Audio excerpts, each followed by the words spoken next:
the media houses and So the people who need to have it. They don't sleep. They will be awake at night, Charlie, making sure the thing goes. By 4 a.m. They are out. They are out. And they also go to the printing houses very late at night to ensure make sure the paper is out. The paper is printed. Wonderful business. Godfrey, let's start with you. What's the graphic saying? The graphic is catching up on Independence Day. Ghana. Okay, Independence is Monday. Yeah, so they have to do it on Friday. Yeah. I'm sure they'll have there are some editions on Saturday as well. Ghana is old. We are how old now? Tinubu is 4 years older than us. So that means we are 66. Yes, we are 66. We are 66, okay. Tinubu is older than us. Well, whatever. Let's just give me the headlines. Yes, I don't know where you're going with this. Just go straight into the stories. So please. there's some tests that we do. We can do that, and if people are still disputing the young man's age. We can dispute what? I'm saying that we can do that test, the bone marrow test. At that age. To determine, just to dispel all the allegations against the young man. Does it work for old people? Oh yeah, I thought it was for like teenagers and things. No, if they can carbon date, what do you call it, dead bodies, mummies. Thousands of years, we can carbon date him. Yeah, we can put him on that. You're a wicked man. Front page of the Daily Graphic, Bernard. Flag bearership campaign launch. I'll scrap ex gratia or ex gratia, whichever one you want. John Mahama is speaking.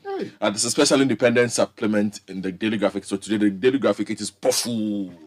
Use of Ghana card will sanitize voters register. Majority caucus asserts. And then there is a constituency focus today on Commander Edina Iguafu Ibrahim. Let me take you to the Chronicle. Mahama swears to keep only 60 ministers. The former president is here on the front page, holding the sword of state. Also, we're told that Mensa Bonsu to NDC, you always oppose electoral reforms. Why? But you see, the majority leader, the MPP, were they not opposing electoral reforms? They were. Adainimo gets blessings of Otumfo for his presidential bed. Okay. The front page of the Ghanaian Publisher this morning, Oseche Mensa Bonsu is on the front page. Minority confused about new CI. Mahama's promise to scrap ex gratia is on the front page as well. And then court stops Opebia House car park project. Let me take you to the Finder. NDC MPP clash over EC's CI to use Ghana card as sole identification for registration. Also, Akufo-Addo congratulates Nigeria's president-elect Bola Tinubu and 2023 Hajj fare pegged at 75,000 Ghana cedis. Whoa. And I'll scrap ex gratia for members of the executive, according to former President Mahama. Front page of the Daily Analyst. Cancel Independence Day celebrations to save money. John Seto Dumelo is making this demand. And then on the defamation suit against the Insights, the Ashanti Regional Minister makes U-turn. He wants the judge in the case changed. You've been tried, tested, and disapproved. NPP's Ahiagba jabs Mahama. Let me take you to the Inquisitor, NPP flag bearership race. Candidates 10 funeral contractors. Charlie, they say they are attending plenty of funerals in the system. And there's something here that says that, stop press, how a sub-chief of Suhum was dismissed from the Ghana Police Service for impersonation. There's a huge allegation on the front page this morning. The front page of the Republic Press, Nana endorses Tinubu, photo of President Nana Dankwa Akufo-Addo, and also a photo of President-elect of Nigeria, Bola Ahmed Tinubu. Mahama rattles fresh promises. Cocoa Board loses 4.8 billion Ghana cedis to Galamsey at Boinso.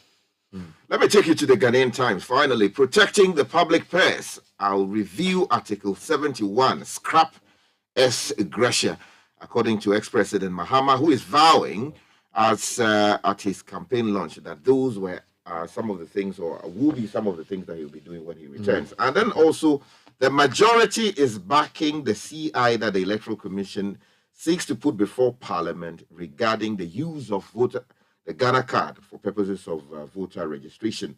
And then also, Chinese delegation visits Accra ahead of March government mission to Beijing. And there's a special independence anniversary pulled out in the newspaper. Finally, from my side, the front page of the Herald newspaper, Bright Simmons calls EC-NIA alliance an enrichment scam. Big boy KT Hammond cries, Mama, for his ministerial job, blames minority MPs. Former President John Mahama's campaign launches on the front page of the paper as well. Let's go online, citynewsroom.com. The lead story, Mama won't take Ghanaians for granted, will clear mess created by MPP. This is Kwachio Fusu. Meanwhile, Mahama's promises at campaign launch full of rehashed, plagiarized ideas, and this MPP hits at NDC. A few other stories. Lands Commission fined 100,000 cedis for denying Occupy Ghana information on returned state lands. Another exciting edition of City TV, City FM Heritage Caravan kicks off on Saturday, and President Akufo-Addo congratulates President Bola Ahmed Tinubu. Now, if you go to the business news, City Business, Ghana needs 10 billion cedis to transform agri sector. This is the Chamber of Agribusiness. And then going to City Sports. There's an initiative on City Sports that I think you agree with. Ghanaian players' poor finishing is partly due to poor local pitches. This is ex-Black Stars defender Eric Addo. Says the pitches are not helping the players in their finishing. Major Online, National Security Minister slapped with 50,000 cedi penalty by rise to Information Commission. Also, not even Speaker can disallow government business in Parliament. Majority Leader on minorities objecting to ECCI. And then the Occupy Ghana one, Right to Information Commission fines Land Commission 100,000. So they've been quite busy. And then Ghana Traditional Council resolves to vehemently oppose Kaya Hostel, which was to be located somewhere in Accra. A few stories globally. If you go to the BBC, Macron says he wants to renew his Africa relations. We are told defeated Nigerian candidates vow legal challenge. In fact, Atiku says he will go to court, but so a couple of stories on Atiku. He says Obi could not have won the election. This is Atiku. So, and then he's also expressing doubt about the judiciary, but most other websites are reporting Obi vowing to overturn Tinubu's election victory in court, and that they won the election. In fact, if you go to Arise News, Peter Obi says, we won the election, we shall reclaim our mandate. So both opposition leaders are claiming they won the election. So obviously somebody has to be lying, but we'll see who is speaking the truth. Court is where everybody is going. Let's come to graphic with your first story. Okay, Godfrey. so then I'll talk about the launch of former President John Dramani Mahama's flag bearership campaign.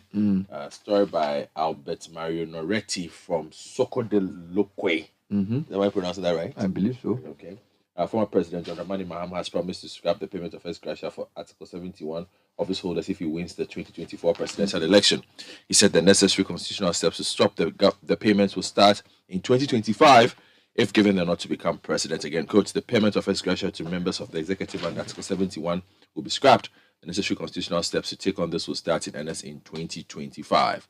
We will also persuade members of the other arms of government to accept same. Well, I'm happy with the way the graphic reported it because, he said he was scrapping for the executive, but it's being reported as though he was scrapping for all other arms. But if you listen closely, he was referring to the executive because but he actually said that he would also appeal to the other branches to also accept. But that's an appeal. The reason I'm saying is that he cannot on his own just scrap it for judiciary and parliament.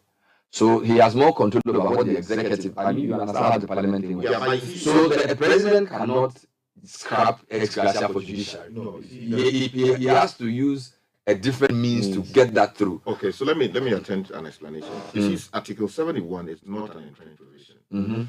So you can use what the Constitution says, go to Parliament after the document has been gazetted, refer to the Council of State for advice, and then the advice comes back and then it goes to the Speaker, and then they can do the ordinary amendment, provided the constitutional threshold is met. If it were an interim provision, then you go back to the good people of Ghana for them to vote on it. So if he says he would amend it, it just takes amending the provision. But I'm saying what I heard was executive. And then on the other arms of government, it talks about an appeal. Yeah, that's right. So I'm just saying that's the correction, because a lot of the reports is like, I'll scrap the whole thing. And I'm not sure that's accurate. Okay, Bernard, but the NPP side is poo-pooing what the former president has been saying. And they have accused him of plagiarizing his speech at the campaign launch. The communications director of the New Patriotic Party, according to the Weekend Crusading Guide, Richard Ahiagba, has ridiculed and accused ex-president John Dramani Mahama of plagiarizing someone in the speech he delivered yesterday. Now, according to Richard Ahienba, John Mahama is arrogating people's ideas to himself without credit to them. And this was spotted in a speech yesterday when he copied some views of Kofi Asare, the executive director of Africa Education Watch, without acknowledging or referencing him. Now, there's a direct quote here that says, I first heard Kofi Asare, the executive director of Africa Education Watch, talk about allowing the selection of senior health high school students to be made after, no, hold on, selection of SHS to be made after the BCE results are released. Now, former President Mahama used Kofi's ideas without referencing has Kofi him. come to complain that his idea has been stolen? No, well, I mean, Godfred is an academic. So if the view is that is plagiarization is about publication of work. So yes. if somebody listens to a social, so if a social commentator gives an advice and you say, well, I'll use it, then it's plagiarized. No, you see, if he did not say that he will use it. No, hold on. Plagiarize is in relation to a speech or writing. Yeah, that's right. The idea, no, but Bernard, you know that when you are doing your academic work, you can reference but I'm saying that expressed publicly on radio. Wait, if somebody says, if people share ideas, what's the purpose of civil society organization? They share ideas of what we should do. So a president candidate says, I will do something, and says he's going to steal the idea. Charlie, let's stop that. But what I'm saying is, you see, we are educating the public. Yes, but I'm saying the word plagiarize in usage. Has he claimed the idea for himself? A politician says, I'll do something, and says plagiarize it. Charlie, let's focus. That his policy suggestion. Are you trying to Kofi Asare woke up this morning and he's complaining that somebody has stolen his idea? Is Kofi Asare a political party? Bernard, you see, let us not be dismissive of it's just idea. Politics. There is something there that we should all learn from. It's just politics. If you listen to radio and Bernard makes an assessment of a particular matter, we don't have a lot of time. I understand. Let's move on. When someone is writing his thesis, he needs to credit you with that. Sky, are you the one to teach me what plagiarism is? The way you are dismissing, I'm saying that this is just politics the guy is doing. So let's move on. Okay, but we have to insist on the point. You have to educate on me on plagiarism. Anyway, let me take you to the page 29 of the Daily Graphic. There's no plagiarism there. Is it the Lands Commission story or the... No, it just don't depend on government for jobs. Who is this? It's a pastor.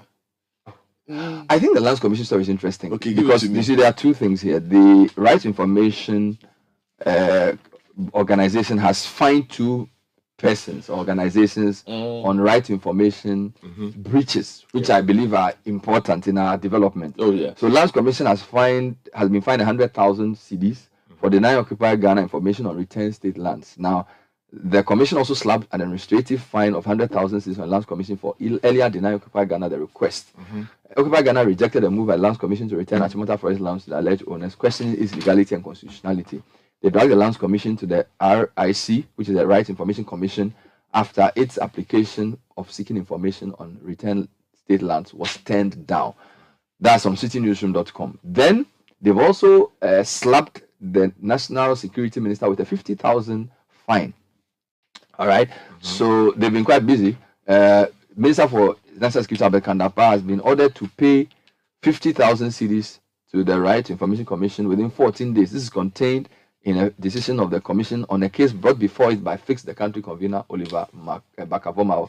He is additionally directed to release the following piece of information to Mr. Bakavomao: the report of the investigation committee set up by the Ministry of National Security to investigate the arrest, a report of the arrest of Caleb Kuda of Citi FM on May 11, 2021, which was referred to in a statement by National Security on 20th May 2021. And then it says the standard operating procedures of the National Security Ministry, which was referred to in the same statement. He had filed a right to information request, which the ministry failed to respond to. So those are the two judgments of the Right to Information Commission. And I think that's a good one there. Okay. There's something I want to bring to your attention. You know, yesterday we spoke about the CI that the EC intends to put before Parliament to make Ghana card the sole document to prove citizenship. Now, there is a further development regarding that, and the Ghanaian Times has that story. Majority is backing the CI, saying it will sanitize, purify voters' register. Now, Julius Yaokpetechi, reporting from Parliament, says that the majority caucus in Parliament has thrown its weight behind the Electoral Commission's proposed constitutional instrument, which seeks to make the Ghana card the sole document for the purposes of identification and registration as a voter. Now, according to the caucus, the National Identification Authority system, NAIA system that produces the Ghana card was robust and would ensure that only eligible Ghanaians secure the card to enroll onto the roll. Now, at a press conference in Parliament yesterday in Accra, the caucus leader and MP for Swame, Honorable Osei Chairman Sabunsu, said the use of the Ghana card will sanitize and purify Ghana's electoral roll. There's something he said that I thought I would get a comment. He said not even the speaker can disallow government business in Parliament. And I just wanted to read that story on myjoyonline.com. He says the Minority Leader of Parliament, Majority Leader Chairman Sambusu, says not even the Speaker of Parliament can stop the Electoral Commission from laying its controversial CI in the House. Now, speaking at a news conference on Thursday, Chairman Sambusu explained that they will continue to dialogue to reach consensus. He pointed out, however, that neither the Speaker nor members of the minority can prevent the laying of the document. Here's a quote: "The Speaker has no business in what business is transacted in Parliament." I wouldn't say that at all, except to say that no Speaker has the right to say also that I will not allow government business to be transacted. No Speaker has that authority. Now, I don't know if he was responding to a question or whether he was making a statement, but it's couched as though he was responding to something somebody asked him. Yeah. According to him, as established in Article 11 of the Constitution, those not in favor of the CI can oppose it. According to the majority leader, the NDC is simply opposing new ideas which will improve the country's electoral system. So I don't know what you think about that. Can a speaker or a minority say they will not allow the matter to be brought, or they can only oppose it, and then when there's a vote, they say I mean, no? in the purest sense, the business committee determines what happens in Parliament. So not the speaker. So when they finish, they bring their business to the House. Of course, if the speaker finds a defect with a particular document, he can say that no, we are not proceeding with this, or resist is laying before the House. So I don't entirely agree with how he expressed the view. And then also, I think it is disturbing that you would have the Electoral Commission wants to do something. Then the government in power is using its majority to support it.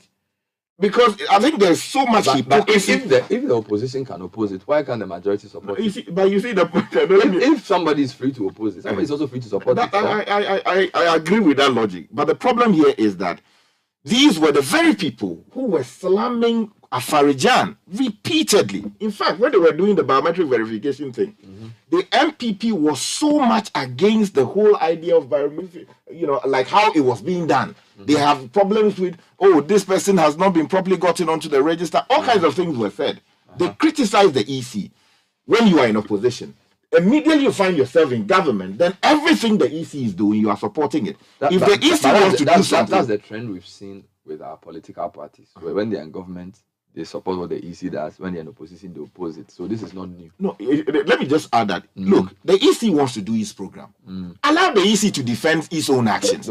Why should you be using a governing party or the majority in Parliament to be defending? Let me go somewhere now. Chinese delegation visits Accra ahead of March government mission to Beijing. So this is something we are keeping an eye on in terms of our debt negotiations. Page 25 of the Ghanaian Times. It says that a Chinese delegation is in Accra to engage government in a discussion following the request for the restructuring of Ghana's $1.9 billion debt owed China. A report on the Ministry of Finance website stated that the delegation is in Accra on a 3-day mission ahead of Ghana's upcoming mission to China, all in line with the ongoing negotiations for a sovereign debt treatment. The report also highlighted the scheduled meetings were going to on well, and discussions have so far been fruitful. Meanwhile, Parliament Health Committee has toured mosquito breeding sites. So I don't know what they've done with the health minister, but the Parliamentary Select Committee on Health has toured some mosquito breeding sites in the Bono region with a call to step up larval control efforts targeted at immature mosquitoes to help fight malaria in the country. Despite the gradual reduction of malaria cases from 21,000 to 19,000 and 16,000 in 2020 and 2021 and 2022 in the Breku Municipal, we have a lot of work needed to be done as well, Health Committee Chairman Dr. Nana Eyu Afriye has said. I think that's an important one. You remember at some point we were told that Ashama was breeding mosquitoes, and it's good that the time has come that the committee is working on it. Godfrey, I'm coming back to you. Yes, let me go to the Independence Day supplement of the Daily Graphic, where today they are highlighting historical buildings in Ghana that have been left to rot, and what can be done to save them. There's Bungalow number 1, which is the official residence of the then Commissioner of the Northern Territory, is now in ruins. That's in Kintampo. Then there's the building that used to house the Citi Commissioner, who was pulled down 3 years ago. And then a building that the man after whom Michel Camp is named, Brigadier Michel, also used to live in. That one is also in some kind of poor state. We need to do better at some of these things. All right, let's continue with some other stories. Okay, so there's a story here that says Chief Justice Commission's District Court at Kwada. So it's a very, very important story for the people there. His Lordship Justice Enin Yeboah, the Chief Justice, has officially opened a district court at Kwada so to focus on children and gender-related violence issues. Now, the court, built, funded by the government through the Kwadaso Municipal Assembly, is in fulfillment of the mandate of judges and the Judicial Service of Ghana to make justice accessible to the citizenry. And the CJ noted that building a strong justice system was not by accident, as Ghana had worked to assume the second position as the peaceful index should actually be on the peaceful index in Africa, and urge the public and the bar to fully patronize the court. I want to give you 3 related stories. Another exciting edition of the Citi FM, Citi TV Heritage Caravan kicks off on Saturday. The National Commission on Culture launches the Wear Ghana Festival, and then the Ghana Tourism Authority launches the Kwewu Paragliding Festival. So all of that happening within the same period. So here's the first one. Citi FM, Citi TV will from Saturday, 4th March, treat patrons to the Heritage Caravan, which is another thrilling and fascinating annual road trip of a lifetime across Ghana. Now, the caravan is part of the station's Heritage Month. We'll take patrons through 14 different regions over the course of 7 spectacular days. And Umaru Sanda, Amadou Fred, Duho, Nanatufo Boateng will be among the team that will be bringing us reports from across the country. After promising on air that I was going to be part. No, you will join them. National Commission on Culture has launched the Wear Ghana Festival. That's the second related one. The National Commission on Culture and its regional centers and the auspices of the Ministry of Tourism and Arts and Culture, in collaboration with the Ghana Tourism Authority and others, have launched this year's Wear Ghana Festival. Ghana Wear Ghana Festival is under the theme Wear Ghana for Jobs in Ghana. All right, the festival aims to showcase and promote Ghana's cultural heritage and local textiles industry. So a lot of things are happening concurrently now. Citi has launched the Make It Ghana campaign. Today we'll be speaking to Gillette Asante on the business edition on the film aspect, why we should make film in Ghana. Then the last one in that corridor, Ghana Tourism Authority launches the Kwewu Paragliding Festival. The Ghana Tourism Authority has launched the 2023 edition of the Easter Paragliding Festival at Kwewu Nkwetia in the Eastern region. The Paragliding Festival, which was started some 15 years ago, has taken an international twist and moved the Tourism Authority says to bring in tourists and drive domestic tourism. Now, in an interview with Citi News on the sidelines of the media launch, in Nkwetia Kwewu, Deputy CEO in charge of General Services, Ben Ananinsia, indicated that pilots and all stakeholders are geared for this year's event.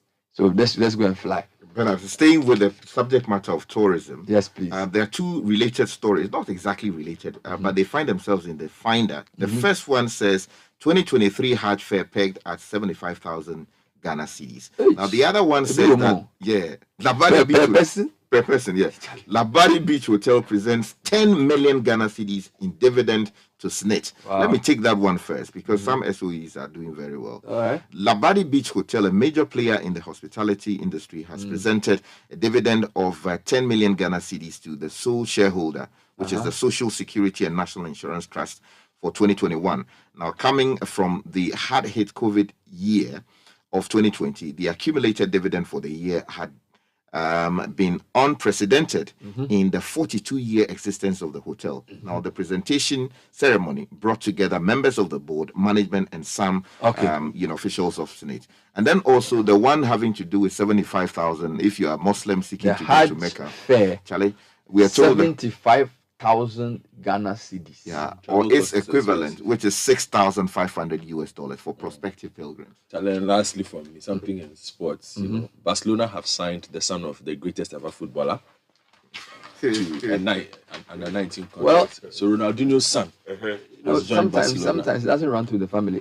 Ricardo says the Ghanaian strikers are not finishing well because the pitches are not good. That's true. Former Black Stars defender Ricardo has pointed to the vast state of pitches in Ghana as part of the reasons behind Ghanaian players' wastefulness in front of goal.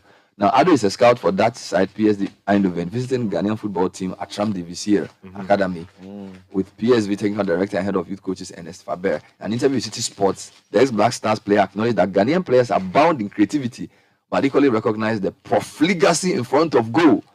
And he says that it's because the pitch. But your goal was from Ghana. That's why we have they are 2 out of many. We should be having more. This is the Citi Breakfast Show, the city's biggest conversation. You know, Papa, see that? And it's Rickety car. Hey, Papa! Bobo, so how's your engine now? It is half man, half amazing. Thanks to Cause and you can feel better energy. Can't touch this. Actually, guys, so Sancho's engine just died like that. Yes, so Somebody managed to convince him that there is a better engine oil than Quartz, and he switched. Sancho Panza. Now, which engine oil can be better than Quartz? No other, my guy. Quartz with its age-resistant technology, it keeps your engine Younger.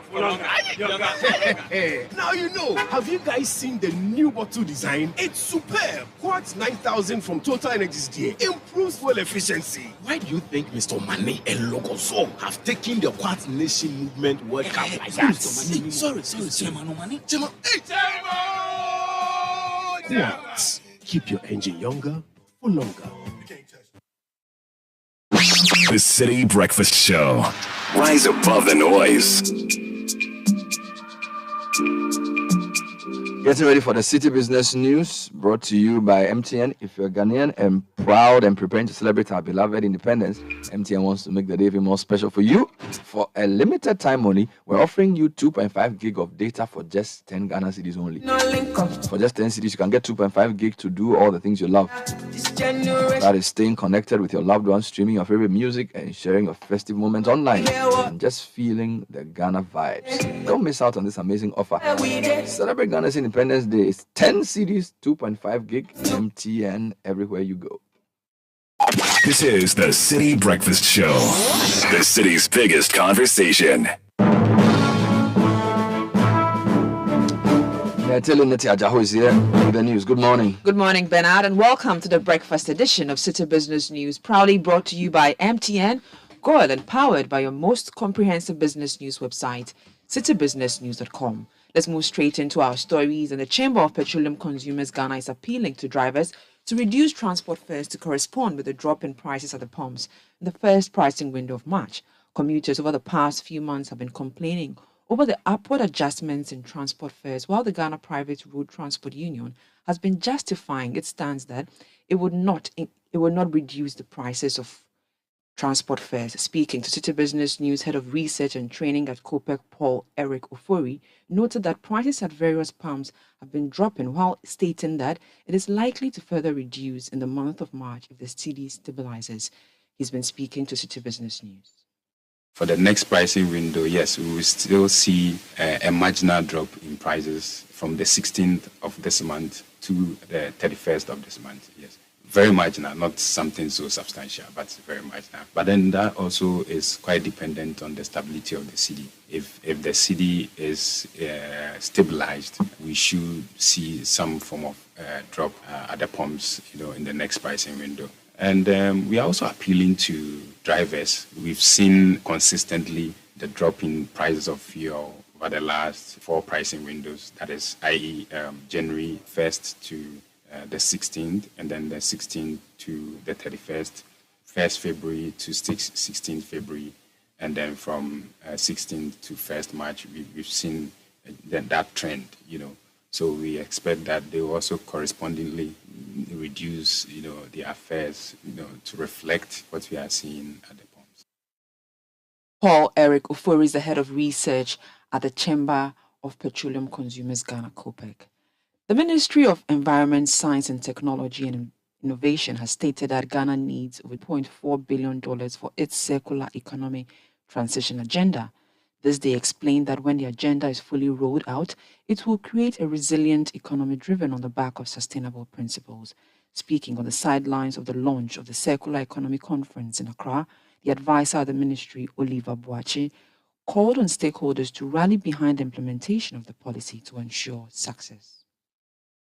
We have selected about 5 sectors that we are focusing our immediate attention on for this transition from linear to secular. The plan or the roadmap that we have done covers 10 years. Okay, so the next 10 years, assuming we are here and we want to be there in 10 years, what are the steps that we need to take? That's what the roadmap is about. And it's going to cost us about $2.4 billion over the 10-year period to do what we say we want to do. We are trying to encourage all industry. Industry is a very key player in what we are trying to do. And so, whether you are in manufacturing, whether you are in distribution or selling of your products, we want you to design your products in such a way that they are recyclable, that is the beginning of circular economy. We want you to conduct your business practices with circularity principles, and we want you to design products and sell products that are recyclable.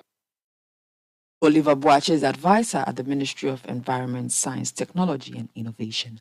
Now on the interbank foreign exchange market, where banks trade amongst themselves, the dollar lost 1 pesewa and is selling at 11 cedis 1 pesewa. The British pound remained unchanged and is selling at 13 cedis 2 pesewas. The euro also remained unchanged and is selling at 11 cedis 7 pesewas. However, at some forex bureaus, the dollar is going for 12 cedis 90 pesewas. The British pound is selling at 15 cedis 40 pesewas and the euro at 13 cedis 50 pesewas. Let's now join Gillian Hammer of Data Bank for part 1 of the topic, 10 tips for teaching your child about money. Teaching your child about money and how to manage it is one of the best gifts you can give to him or her. There are 10 tips you can consider, and today we will cover the first 4. Number 1, appeal to different learning styles. Some children learn better by hearing, some by seeing, some by touch, or a mix of one or more. So look for activities that best suit your child's learning style. Number 2, consider their age in your approach. Your child's ability to grasp certain financial concepts will depend partly on their age, so make sure your conversation and examples are age appropriate. Number 3, find and use key teaching opportunities. Share information when it's possible or easiest. For example, when eating out, you could use the restaurant menu to start a conversation with your child about comparing prices. If you have a teenager, you could use topics in the news like the increase of living expenses as a path to talking about how to distinguish between spending on needs and wants. Number 4 is speak in familiar terms. Keep your lessons simple and work with your child to explain the big terms and abbreviations of the money world. That was Gillian Hammer of Data Bank, and that does it for the breakfast edition of Citi Business News, proudly brought to you by MTN, Goil, and powered by your most comprehensive business news website, citibusinessnews.com. My name is Netelinete Ajaho. Have a good business day. If home is where the heart is, then let's go home, shall we? Let's go where the entertainment is, where the passion is, where the laughter is, and sometimes even the tears too. Let's go where we feel safe enough to share our opinions and send tweets, where we do that embarrassing little dance to our favorite song. Let's go home where the love, the care, and the joy live. There's no place like home. Connect your home to super fast internet with affordable data bundles from MTN Home. Visit broadband.mtn.com.gh or your My MTN app to sign up today. MTN. Join the conversation on the Citi Breakfast Show on Facebook at facebook.com/Citi97.3, Twitter at twitter.com/Citi973, and Instagram at instagram.com/Citi973 with the hashtag CitiCBS. The Citi Breakfast Show. Rise above the noise.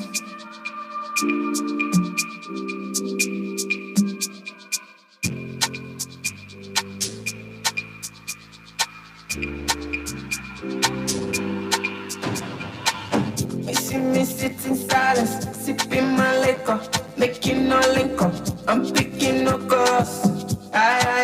This journey know they get that. My mind is focused. We know they hear what we show up. Hey, but the money there, that be where we there. Chilling like it's a holiday, but we still got bills to pay. Oh, time is money, so we know they joke. Focus on global, on local. No, don't local. As I suffer, they get. I never dare read. 8 minutes past 7. That was the City Business News. The Vodafone One Ghana promo is here. With just one CD, you have 20 minutes talk time to all other networks and 1 gig of data every day between 5 a.m. and 11:59 a.m. Dial star 530 # subscribe and enjoy longer conversations and browsing. The Vodafone One Ghana promo is the best value offer in town. It's easy on your pocket. Save big when you subscribe to the One Ghana promo daily. You can subscribe as many times as you want from 5 a.m. to 11:59 a.m. Wake up to great value every morning with only one CD. Vodafone, further together. And don't let the stress of planning the funeral or burial of your loved one detract you from bidding your final goodbyes. Let Carl Bank take charge of collecting the funeral donations whilst you take care of the rest. Carl Bank's Insama collection platform is a real-time online collection platform which helps you easily manage all donations, whether it's cash, check, or digital. It's instant, it's easy, it's convenient, it's safe, and it's secure. Call Carl Bank toll-free 0800 500 500 or chat with us on our social media platforms and on WhatsApp. Carl Bank, forward together.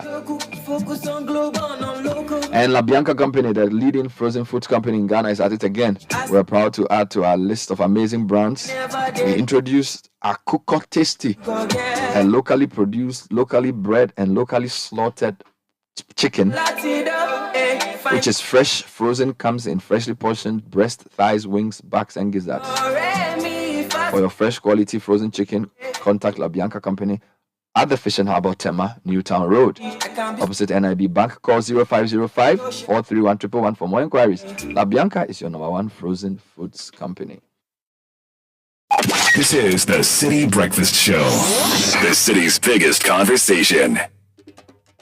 Coming up this morning, business edition, we're focusing on the Make It Ghana campaign, which was launched as part of the Heritage Month.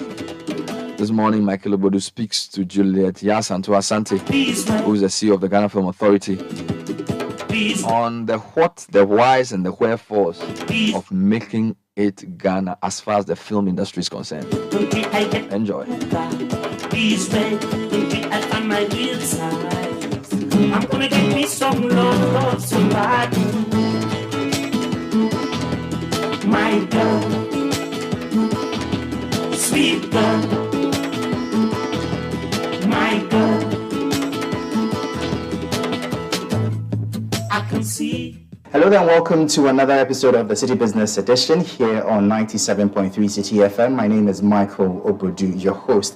Now, you know, some weeks ago, City FM and City TV launched the Make It Ghana campaign as part of efforts towards promoting Ghana and the patronage of everything Ghana.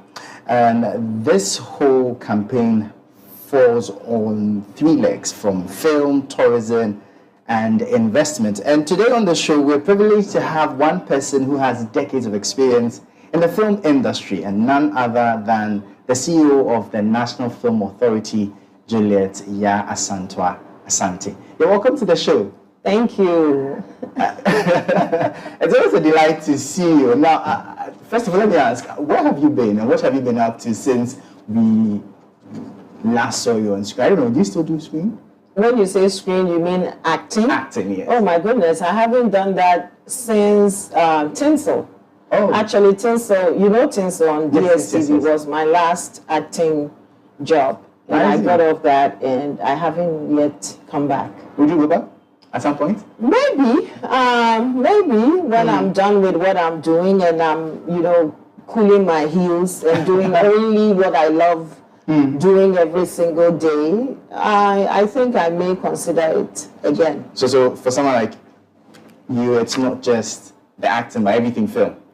Everything film. Okay, so let's now go straight into our conversation for today and talk about how film can help with this whole Make It Ghana campaign of promoting Ghana. I know some years ago, Ghana used to be the standard when it comes to television and film production. I hear Nigeria, for instance, had their staff trained in Ghana and stuff like that. But what happened? Where are we now?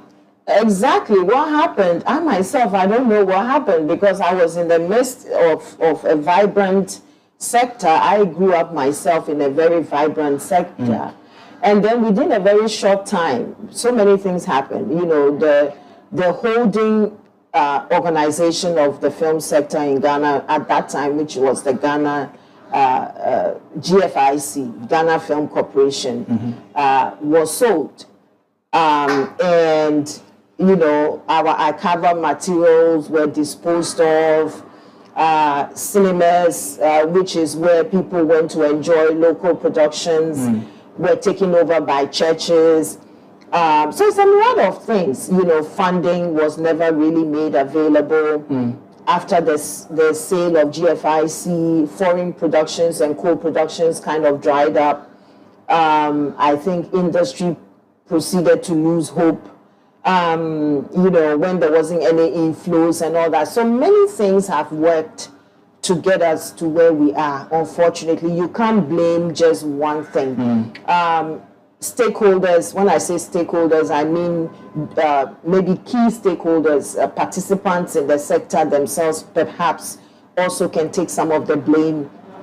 Government can take some of the blame, and even the Ghanaian people can take some of the blame, because in every country where you know, film or the sector has thrived, it has taken the local the local population to own and accept and encourage their own productions. But you know, we are kind of in a system where sometimes we prefer foreign things to our own selves, and it translates in everything, be it religion or social sector. We prefer, we kind of have developed a foreign palate, which is kind of subliminally encouraged by our educational system. So, you know, it's a big elephant in the room. Yeah, you've spoken about the fact that there's this natural preference for foreign content as opposed to local. I'm sure in the midst of the conversation, you help us understand what role film can help in correcting this. But I just want to go back to the earlier conversation and find out, would you say it's been an issue of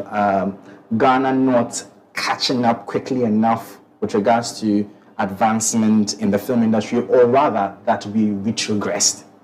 Which would you say is really the challenge with the sector? I think it's a combination of both, because when you get to the point where you are not catching up as quickly as you need to, you may also be you know, your passion and your commitment may dwindle.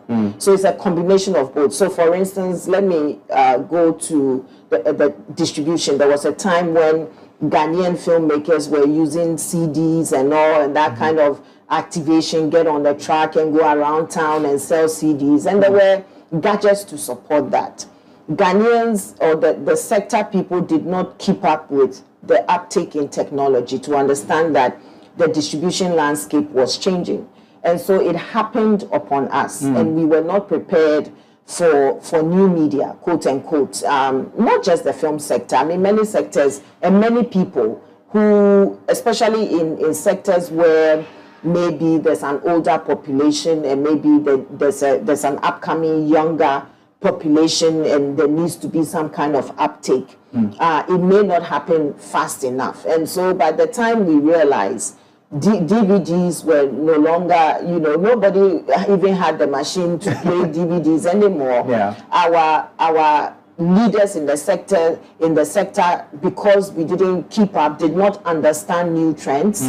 So by the time we came around to understanding new trends, because I believe that as a leader it's important, or as leaders in the sector, it's always important to be able to assume the bird's eye view and see what is coming even before it gets there. You prepare for it. That's how, you know, even in olden times, that's how civilizations have maintained, you know, their stature in the scheme of things. And so if you don't see further enough and project and prepare, then you will be overtaken, which is what happened to us.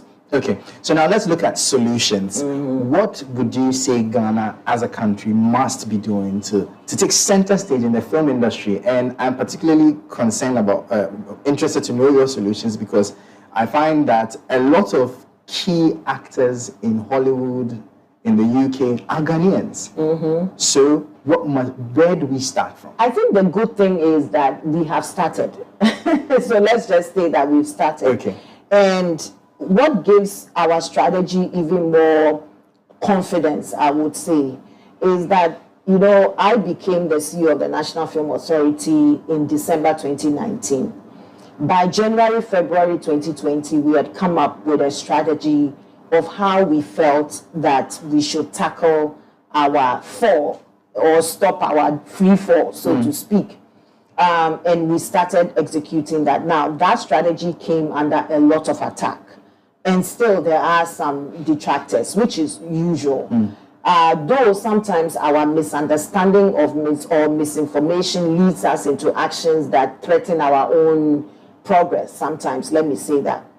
But what is good about our strategy is that the UNESCO report on the film sector, which is so far the most comprehensive report on the African film sector globally, was released in 2022. Most of the recommendations of that report were things, in fact, not most, all of the recommendations in that report were things that that was already in our strategy from 2020, because the report came out in 2021.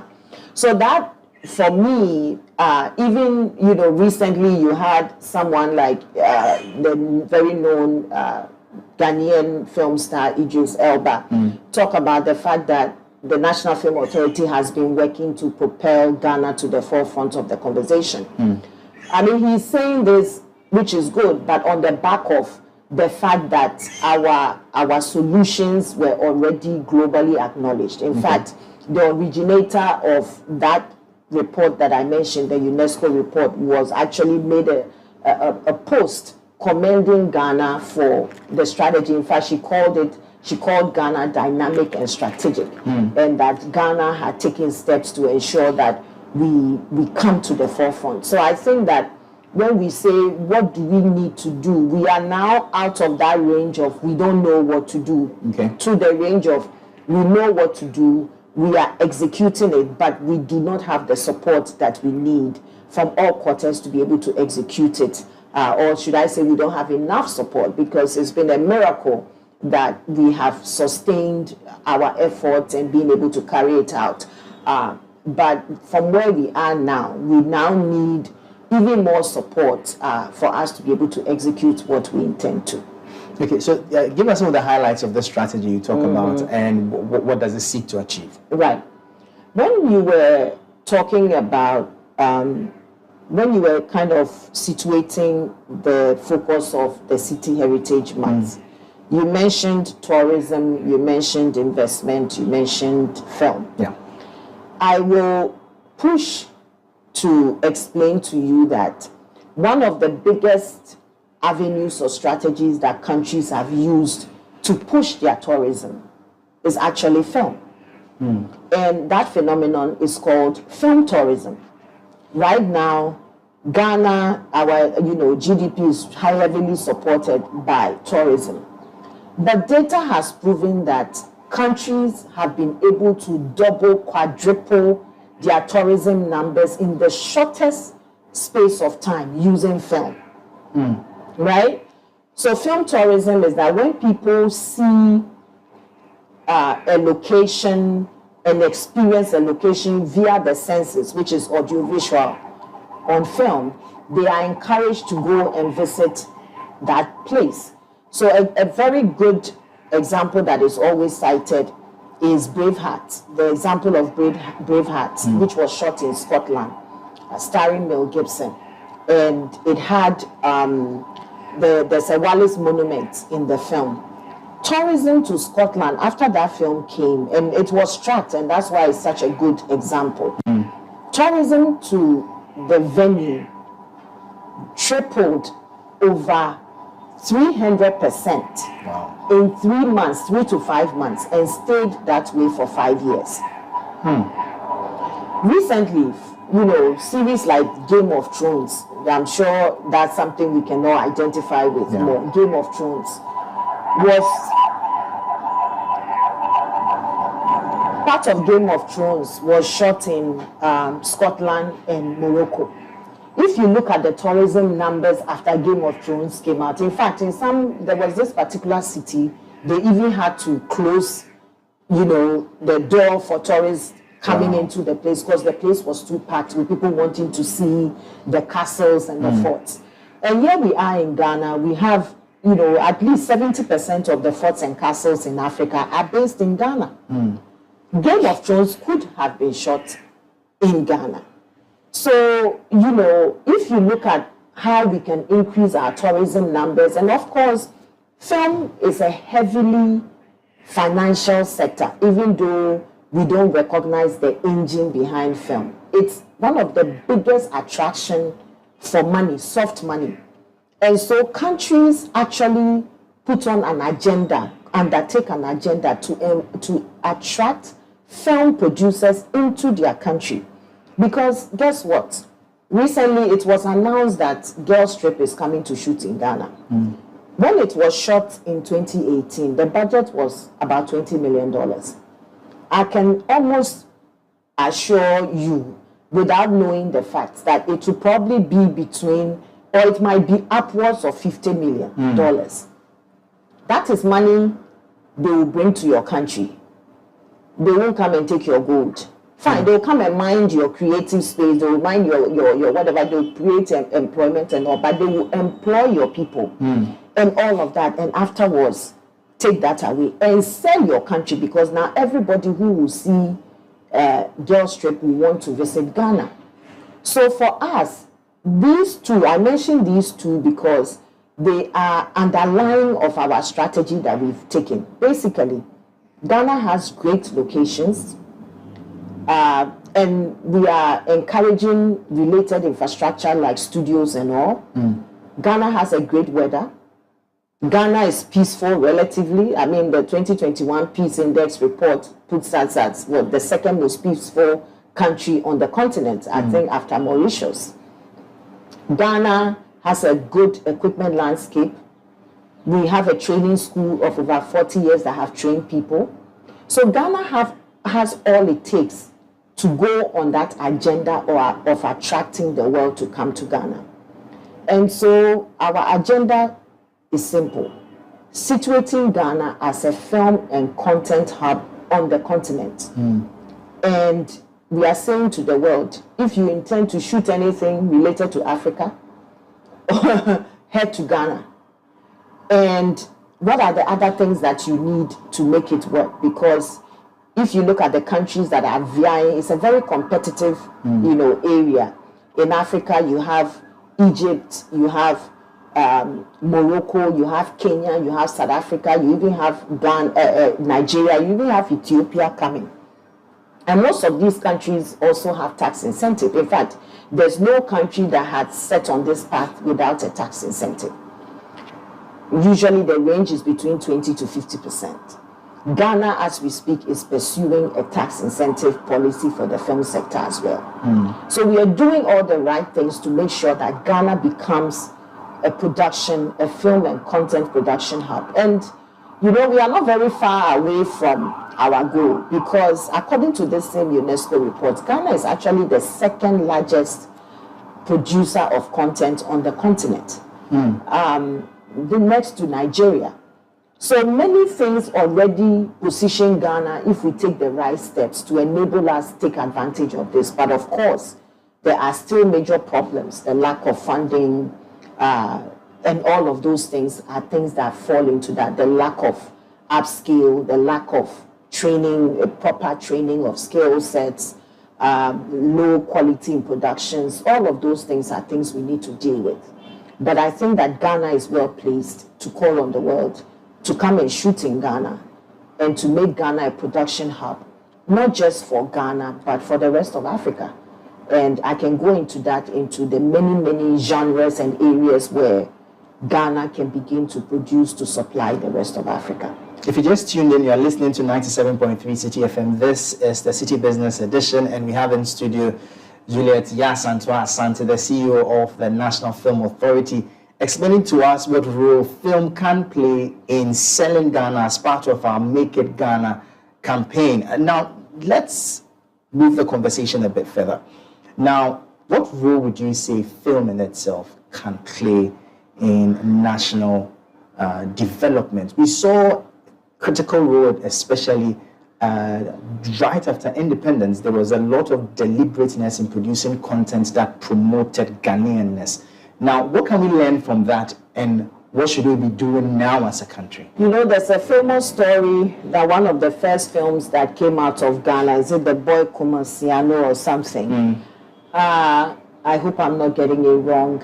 That the governor, the British governor at the time, intended to educate, you know, Ghanaians and Africans with it, whatever his intent was. And he was actually recalled because of that film, because the thinking was that we didn't send you to the country to go and enlighten the people. So that just tells you what film can do if, you know, our colonizers felt so so out of ease with a film that just informed and enlightened the people. Our first president made it a point to invest in film for a reason. We were one of the first countries to have a world-class black and white lab. Not long after, we had a training school. And in fact, Ghana was leading creatively across the continent because our first president understood that most importantly, film or the audiovisual space is a subliminal messaging vehicle. Subliminal messaging in that, let me give you an example. You have a young girl right now who becomes aware of herself and starts to watch television. And every time all she sees are maybe Disney-produced princesses with milk skin, flowing hair, and everything that she's not.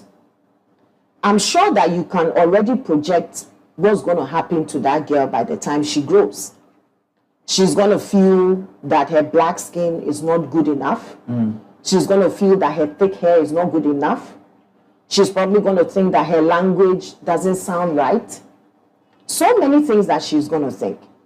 And if you have a country filled with people with such low self-esteem, that alone is a problem. In fact, if you are talking about the benefits of film, we could even stop right there.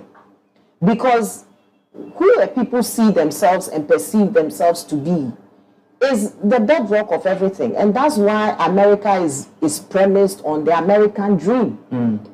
Because you watch an American film in those days, Chuck Norris, Rambo, whatever. After they've beaten Rambo over and over again, he's almost about to die by, you know, a team of army, whatever, or assailants. Then he will pull his sweaty handkerchief, American flag handkerchief, by the way, out of his pocket, wipe his face, and who knows where the energy will come from. He will beat everybody. And after that, that American watching that film feels like I can take over the world. And so the relevance of film to the mindset of people, in fact, I always draw on this and I always say that when we say television programming, the word programming is used for a reason. Because over time, film is one of the most effective tools. In fact, I can make the statement and say the most effective tool for capturing the minds of a people, or for what's that word when you basically knock people to sleep, you know, hypnotizing people and all of that through television programming. Do we have control of our channels? And having control of our channels is not that you are here taking me a video, but that the vehicles of entertainment, the vehicles of animation, the vehicles of gaming, and I use gaming because it falls under film, it's images and visuals and all that is the same craft. And you have a continent where our young people are watching films, watching animation, watching games, and none of that speaks to who we are and what our culture is. I don't think that's a good recipe for progress. Okay, so now we're talking about actively selling Ghana.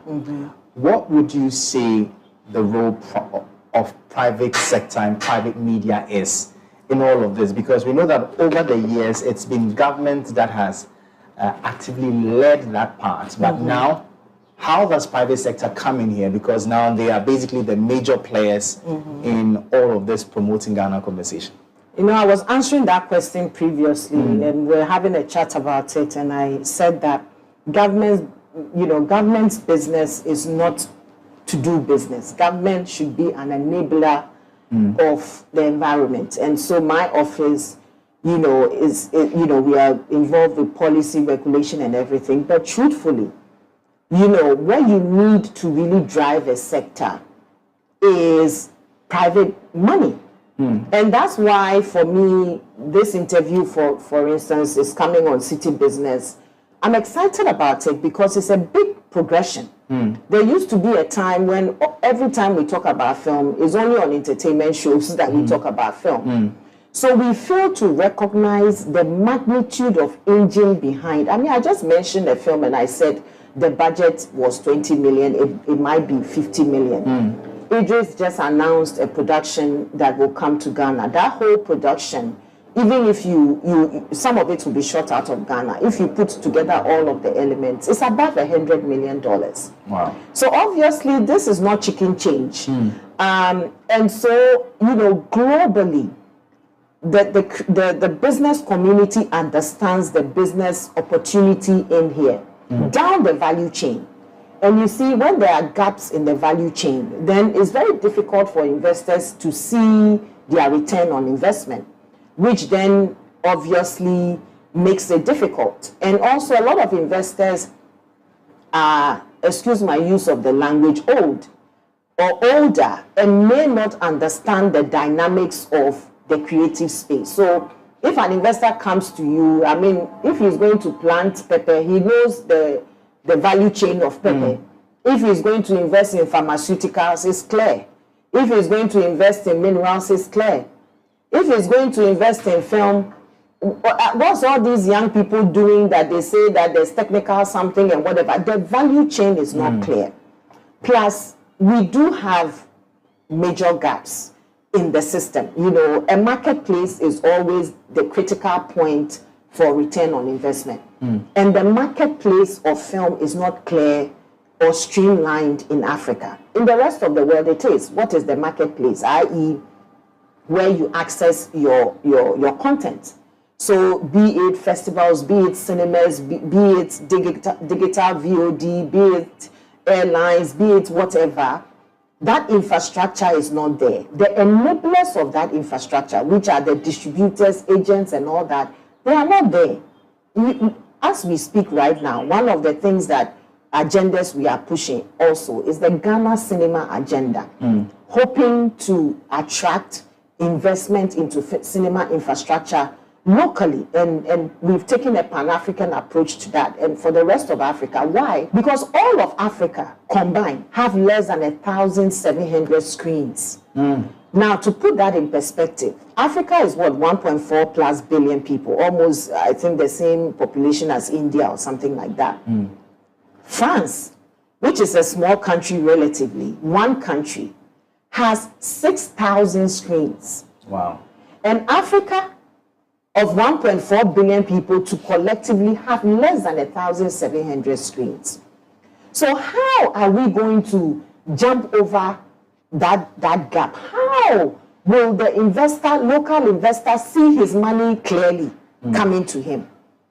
But obviously, for that to happen, for investor confidence, to happen, that's where I would link it to some of the steps we are taking. The tax incentive is critical. We are obviously this year doing an Africa Cinema Summit, which is the first of its kind. In fact, when I went to pitch for that summit to come to Africa, it felt like I dropped from space. Because here we had the cinema world, not even, they were there asking me, are you sure that cannot be real? And that's why in the beginning of this, I said how important the UNESCO report was. So here was I throwing around figures, because now there was the UNESCO report. So we've been left back in so many things. Yet the same UNESCO report says that the film and creative sector is the highest employer in Africa. The biggest employer in Africa. By the way, the sector includes media. So why are we not taking it serious? Why are we not investing? Obviously, some of that investment has to be backed by government securities. Okay. So we need governments across the continent that also recognize that, look, this sector is giving us the biggest employment opportunities. This sector employs the largest number of young people. Let's support this sector, which is what Nigeria, for instance, did by putting some heavy money behind the sector. And we can all see the results of that. Interesting. On a lighter note, when you spoke about this Elba's $100 million, I realized we just need about 30 or such to raise our $3 billion. Exactly. Thank you for that breakdown. Yeah. So if we went on an aggressive agenda to attract even 10, because no studio does just one production. Even 10 studios, we will be made. And this is soft money. It's soft power. Not only is it soft money, it's soft power. It's soft money because you don't pay back. It comes and it goes. And that's it. And it's soft power because it gives you influence. America and all the countries are what they are, not because of how much guns they are, but because of how much American film and music and fashion, how many American clothes you wear, how many American films you watch, how many American music you listen to. That's soft power. And that is what, and Africa and Ghana has the largest untapped base of stories and potential for stories and creative assets, but we are not using it. Interesting. So now let's talk about opportunities really. What opportunities lie within the film industry to promote Ghana? Well, the film industry itself, if leveraged well, will be every part of that is Ghana, because one of the things that is great about the film industry is that it's one of the few sectors in the creative space that carries along every other party. It carries along the fashion space. I mean, obviously, when you watch a film, you see all the clothes they wear.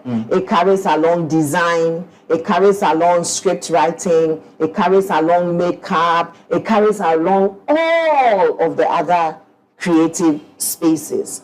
So it means that if I watch a Ghanaian film, I may probably see some Ghanaian food in there. I'll see where it was shot. I will see Ghana. I will see Ghanaian fashion. I will probably, if it's done right, I will hear Ghanaian music. So all of these things, promote Ghana. And that's why I talked about film tourism. It's important, though, that also we promote local tourism because, you'll be surprised. There are many Ghanaians who really do not know Ghana.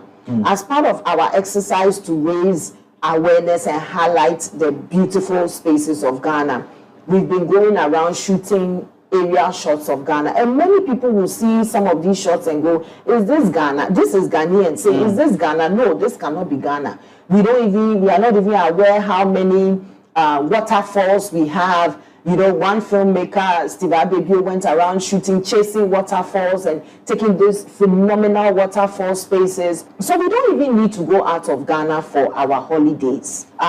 Everything is right here, if only we knew what we had. And so in that way, then if you think about it that way, then not only is the film sector creating the employment and all of the things that we are talking about, but the film sector will promote who we are. But beyond that, if you see a Ghanaian film out there, nobody will say, if you see my film out there, nobody will say, oh, this is a Juliet Asante film. They'll say, oh, this is a Ghanaian film. So out there, the Ghanaian films is what is representing Ghanaians out there. So I always use that and say that, look, Ghanaians, you can't afford not to support the sector, because whether you like it or not, somebody is representing you out there. If you don't like the way they are representing you, then too bad, they are representing you. So you better take interest.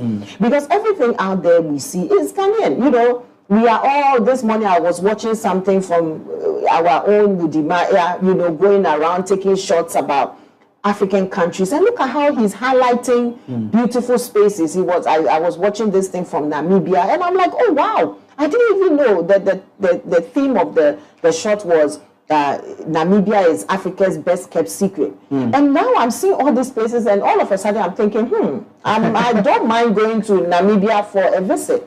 So I think that we complicate the very simple.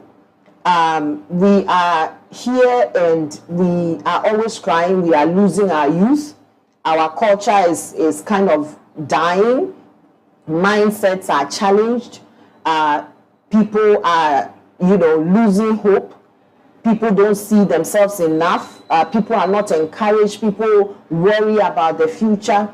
All of these things, people perhaps are not educated enough in who we are. Our history is dying. And the people without culture and history, you know, African Americans should, which are people out there, should give us an example of what happens to a people who lose their history and who lose their culture. You become a wandering soul, you don't have any foundation. And we are here rich in culture, rich in tradition, and we are losing it. And film is definitely one of the channels, if not the only channel, that can really tackle that head on.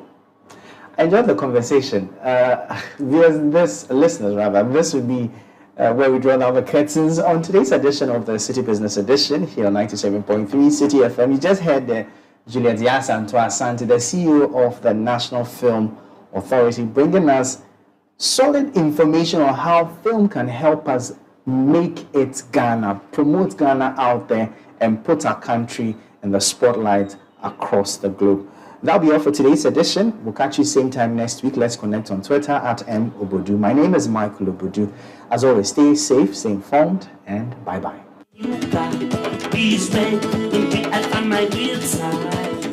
I'm gonna get me some love tonight. This is the Citi Breakfast Show, the city's biggest conversation. Ghana, you inspire us. Where others saw bamboo, Bernard Avle saw bicycles. Bernard Avle grew up in a small rural community where kids walk a long way to school every day. Moved by this, she built her first bicycle using bamboo. Today, she employs many women, and her bamboo bikes makes it easier for children to get to school. Ghana, at APSA, we call this Africanacity. Africanacity is our inspiration behind who we are and what we do. It's our commitment to helping people find a way to get things done. We love Africanacity. To find out more, visit apsa.com.gh.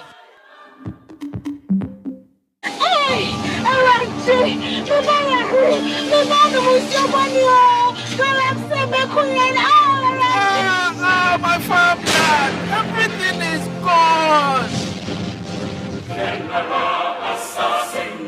This is Galamsey, and this must stop. It's time to speak up, and time for action to finally put an end to illegal mining. Our future depends on this. So Nananum, Mr. DCE, Papa Farmer, Mr. Politician and Businessman, Papa Soldier and Policeman, Mr. Foreigner, respect the laws and help us protect our water bodies and communities. We have the power to change the narrative. We have the power to correct the wrong by standing together and supporting the government to stop the pollution and destruction. Let us arise for our survival.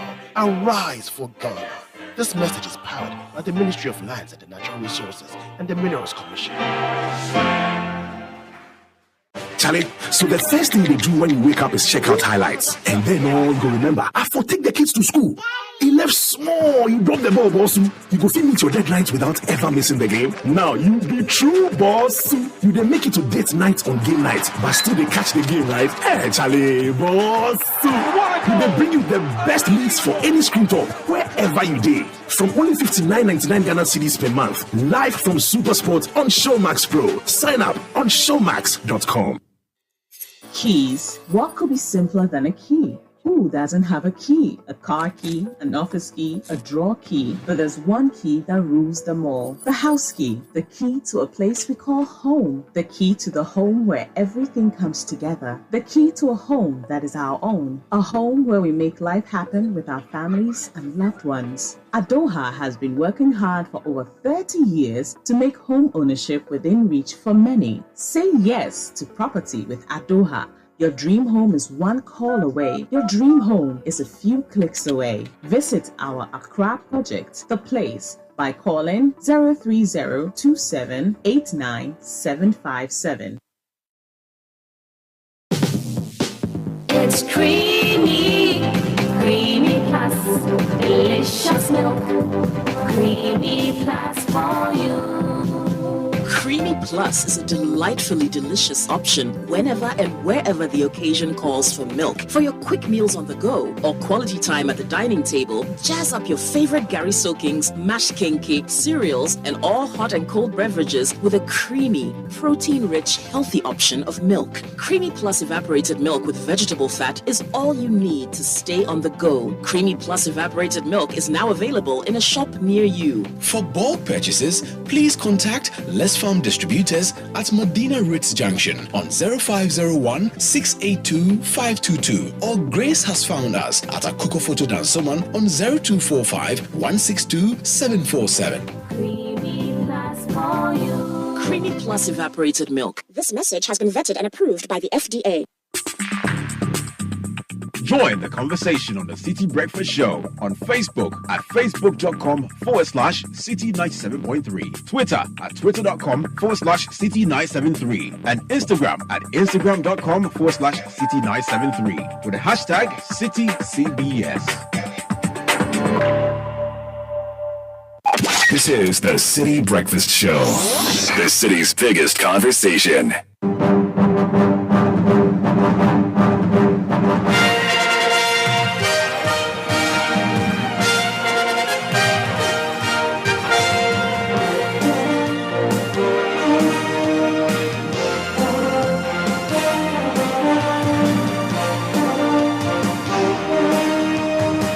Benjamin Nketia here with the Friday edition of Kickoff, and Kickoff is proudly brought to us by Lesheho. In the headlines, Hearts of Oak take on Asante Kotoko this weekend in the Ghana Premier League. In the EPL, it's Liverpool versus Man United headlining the Premier League's weekend action. And also in Spain, Barcelona, they beat Real Madrid in the first leg of the Copa del Rey semi-final. In the NBA, there were wins for the Mavericks, the Wizards, and the Golden State Warriors.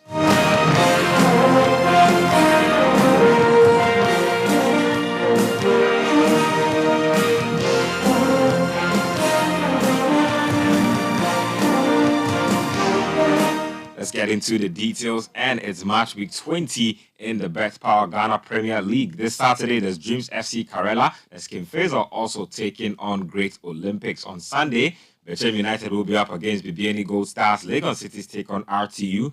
Mediama take on Brekum Chelsea. And Swatraman will be up against Kotoku Royal. Samatex will be up against Adriana Stars. There's Tamale City versus Accra Lions. And then there's Hearts of Oak versus Asante Kotoko. Now, the Hearts of Oak Asante Kotoko game is also expected to serve as the 2023 President's Cup. Let's get some reaction ahead of the game. First from Hearts of Oak head coach Slavko Matic, who says players who are injured must be fit before Sunday's game. You know, when it's big game like Hearts of Oak, Asante Kotoko, derby game, everything is possible. You must believe we have enough time for recovering, and we hope that we will take points. We must believe how much you are big, how much you believe in yourself. That's it. Will your players recover? The injured players, will they recover before the game? They must. It's not about what you want. They must. Slavko Matic says his injured players must recover ahead of this weekend's big clash. Let's get to Asante Kotoko midfielder Enoch Morrison. He believes their win over Bechem United is enough motivation for the team heading into the super clash. Sure. We needed these points very badly. We came in fully prepared and very mentally tough that at all costs we need to get these 3 points. It will ginger us and motivate us in our next game. It's a big match, but it's not that big for us. We are capable. We know what we can do, so we are okay. You had Enoch Morrison of Asante Kotoko speaking there. Let's move on to some foreign stuff. And Man United manager